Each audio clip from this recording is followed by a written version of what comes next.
అనుకుందండి. శిరీష్ గారు చెప్పండి.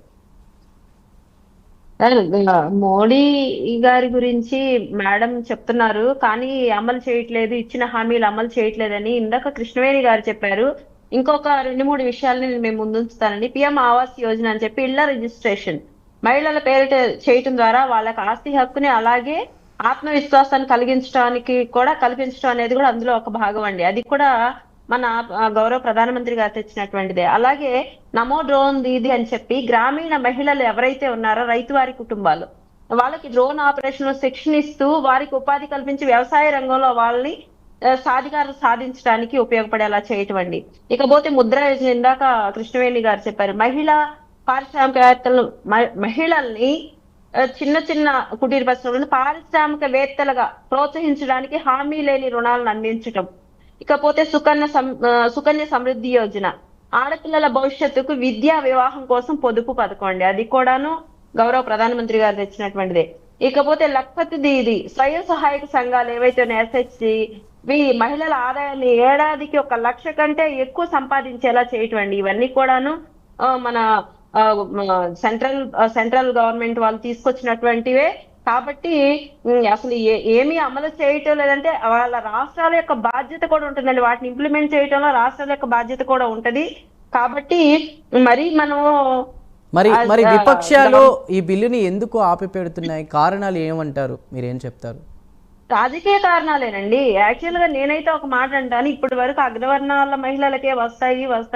నేను ఏమంటానంటే, ఫస్ట్ ఆఫ్ ఆల్ మహిళకి రానివ్వండి, మహిళకి అవకాశం రానివ్వండి. ఒక మహిళకి అవకాశం ఇస్తే మనల్ని ఏదో ముందు పెట్టి మోసం చేస్తారు అని అనుకుంటే అది వాళ్ళ అపోహే. ఖచ్చితంగా మహిళ ఎప్పుడైనా సరే ఆత్మవిశ్వాసంగానే ముందుకు వెళుతుంది. ఒక ఇంటిని తీర్చిదిద్దడంలో ఒక మహిళ యొక్క పాత్ర ప్రముఖమైనటువంటిది. ఇంటి మహిళ చదువుకున్న ఆమె అయితే ఇంటిలో నలుగురు చదువుకుని ఇంటికి దీపం వెళ్ళాలని ఊరికే అనలేదండి.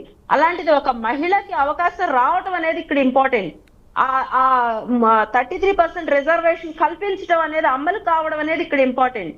అది ఏ వర్గమైనా కానివ్వండి, రేపటి రోజున వాళ్ళ యొక్క ఆర్థికంగా గాని రాజకీయంగా గాని ముందడుగు వేయడానికి ఇది ఒక భరోసా అండి. ఈవెన్ మీరన్నట్లు అగ్రవర్ణాలకే పరిమితం అవుతాయి అనుకుంటే బీజేపీ వాళ్ళ నినాదమే ఇది అని చెప్పి అన్నారు అంటే, సనాతన ధర్మాలు ఇంట్లో కూర్చోబెట్టడం అలా అనుకుంటే మన ప్రథమ పౌరురాలు ద్రౌపది ముర్ము గారిని ఎందుకు పెడతారు? అక్కడ కూడా ఒక అగ్రవర్ణాల వాళ్ళని పెడతారు కదా. అలా జరగలేదు కదా.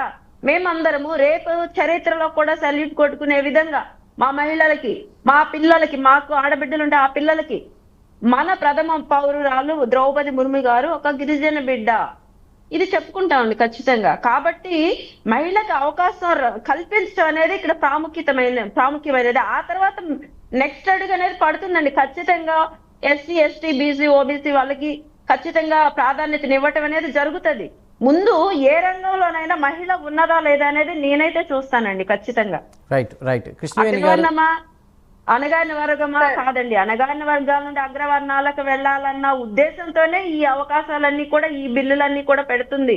మహిళా సాధికారత మీద ప్రభుత్వాలు దృష్టి పెట్టబట్టే, ఇంత దృష్టి పెట్టబట్టే ఈ రోజు మేమంతా కూడా మీడియా ముందు కూర్చొని మాట్లాడగలుగుతున్నాం, ఆర్గ్యూ చేయగలుగుతున్నామండి. Okay, right. కృష్ణవేణి గారు మీరేం చెప్తారు? ముందు మహిళకి అవకాశం రావాలి. ఒకవేళ బిల్ పాస్ అయినా కూడా అందరికీ, గ్రామీణ స్థాయిలో ఉండే మహిళలందరికీ, అంటే అగ్రవర్ణ మహిళలకే కాదు అందరికీ కూడా అవకాశాలు వస్తాయి ఖచ్చితంగా అనేది వారు చెప్పారు. శిరీష్ గారు మీ మాట ఏంటి? కన్క్లూజన్ ఏంటండి ఫైనల్గా మీరు? సార్, మేడం సత్య గారు చెప్పిన దాంతో కూడా నేను ఏకీభవిస్తానండి. ఎందుకంటే ఆమె చెప్పారు, అగ్ర కులాల్లో ఉన్న వాళ్ళు కానీ కొంతమంది పురుషాధిక్యత ఎక్కువగా ఉన్న వాళ్ళు ఫ్యామిలీస్ నుంచి కష్టపడినటువంటి మహిళలను పక్కన పెట్టి వాళ్ళ నుంచి వాళ్ళకి సీట్ రాకపోయింది అనుకోండి, భార్యల్లో లేకపోతే వాళ్ళ పిల్లల్లో, కోడల్లో తీసుకొచ్చి పెట్టేటువంటి పరిస్థితులు ఉన్నాయి ఇవాళ రాజకీయాల్లో. అంటే మహిళా బిల్లు రిజర్వేషన్ ఇది అమల్లో లేక మాత్రమే ఇది జరుగుతూ ఉంది. కానీ అక్కడ అగ్రవర్ణాల్లో ఉన్నటువంటి పురుషులే కాదండి, రాజకీయాల్లో రాణించేటువంటి మగవారిలో అక్కడ ఎస్సీ, ఎస్టీ, బీసీ వీళ్ళందరూ కూడా వాళ్ళ భార్యల్ని అక్కడ పోటీలోకి దించుతున్నటువంటి పరిస్థితి, అది కూడా మనం గమనించాలి. కానీ నిజంగా పార్టీల కోసమో లేకపోతే దేశం కోసమో కష్టపడేటువంటి మహిళలు అనేక మంది ఉన్నారు. రాష్ట్రాల కోసం కష్టపడేటువంటి మహిళలు చాలా మంది ఉన్నారు. చాలా మహిళలు అలానే జనసేనలో కూడా మహిళలకి కొంత అన్యాయం కూడా జరుగుతుంది అని చెప్పి ఇందాక మాట్లాడారు సత్య గారు. దానికి మీరేం చెప్తారు? సార్ ఏ పార్టీలో ఉన్నా జరుగుతాయి. కాకపోతే కొన్ని రాజకీయ కోణాల్లో ఆలోచించుకొని కొన్ని తెర మీదకి వచ్చి చేస్తున్నటువంటి సొంత పార్టీలో చెల్లికి అన్యాయం జరిగిందండి వైఎస్ఆర్సీపీ పార్టీలో. అలాగే బీఆర్ఎస్ పార్టీలో సొంత చెల్లెలు కవిత గారికి అన్యాయం జరిగింది. అక్కడ అన్నల నుంచి అన్యాయం జరిగింది. అలాగే ప్రతి చోట కూడా మహిళలకు అన్యాయం జరగట్లేదు అని నేను చెప్పను. కానీ ఒక బిల్ వచ్చినప్పుడు మనం స్వాగతించి ముందుకు తీసుకెళ్లవలసినటువంటి అక్కడ మన హక్కు లేదు కాబట్టి వాళ్ళు పెత్తనం సాగుతుంది. పురుషాధిక్యత ఎక్కువగా ఉన్నటువంటి వ్యక్తులు కానీ, వాళ్ళు రాజకీయంగా బలవంతులైనటువంటి వ్యక్తులు కానీ వాళ్ళ మాట చెల్లుతుంది. కానీ మనకి చేతికి ఒక పవర్ ఇస్తూ ఈ రోజు గౌరవ ప్రధానమంత్రి గారు తీసుకున్నటువంటి నిర్ణయాన్ని మీకు ఈ హక్కు ఉంది, 33% రిజర్వేషన్ మహిళలకు నేను ఇచ్చాను, మీ హక్కుని మీరు సాధించుకోండి అని ఆయన మనకు ఒక అస్త్రాన్ని ఇస్తూ ఉంటే మనం ముందుకు వెళ్ళాలి తప్ప దీనికి వెనకాల ఏదో జరుగుతుందంటే అంటే సార్ ఇవాళ బిల్ వచ్చిందంటే దేశవ్యాప్తంగా అమల్లోకి వస్తుంది తప్ప 2 రాష్ట్రాల్లో ఎన్నికలు జరిగేటువంటి 2 రాష్ట్రాల్లో మాత్రమే ఇక్కడ అమలు జరగదు.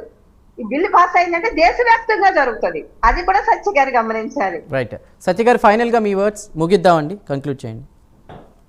సార్ ఇప్పుడు రాజకీయ అధికారాన్ని అడ్డం పెట్టుకొని మహిళల్ని లైంగికంగా వేధించే అంశాన్ని అటు జగన్మోహన్ రెడ్డి గారు ఇటు కేటీ రామారావు గారు వాళ్ళ చెల్లెలకు అన్యాయం చేసే అంశాన్ని కలిపి చెప్పడం అనేది చాలా ఇబ్బందికరమైన విషయం. దయచేసి దాన్ని మీరు వెనక్కి తీసుకుంటే మంచిది మేడం.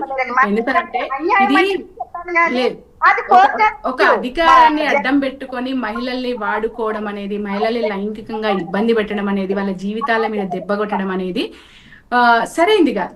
ఇప్పుడు షర్మిల గారు ఏమి వెనక్కి పోలేదు. షర్మిల గారు ముందుకు పోతున్నారు, ఇక్కడ కవిత గారు ఒక పార్టీ పెట్టి ముందుకు పోతున్నారు. వాళ్ళకి వాళ్ళ తల్లిదండ్రులు కావచ్చు, వాళ్ళ అన్నలు కావచ్చు అవకాశాలు ఇచ్చారు. వాళ్ళు వాళ్ళ దారులను వెతుకుంటున్నారు. సరే ఈ అంశంలోకి నేను వెళ్ళదలుచుకోలేదు. కానీ సార్ ఒకటే, ఇప్పుడు బీజేపీ చేసినటువంటి అంశం ఏదైతే ఉందో ఇప్పటికిప్పుడు మహిళా బిల్లుని ఇంప్లిమెంటేషన్ లోకి తీసుకెళ్లడం అనేది అయితే అదొక రాజకీయ కుట్రగానే నేను భావిస్తున్నాను. ఖచ్చితంగా నియోజకవర్గాల పునర్విభజన జరిగి అట్లాగే ఓబీసీ రిజర్వేషన్ తేల్చి బిల్లుని ఇంప్లిమెంటేషన్ లోకి తీసుకెళ్తే చాలా మంది మహిళలు లబ్ధి పొందుతారు. ఆ బిల్లుకు ఒక సార్థకత ఉంటుందని అయితే నేను భావిస్తున్నాను.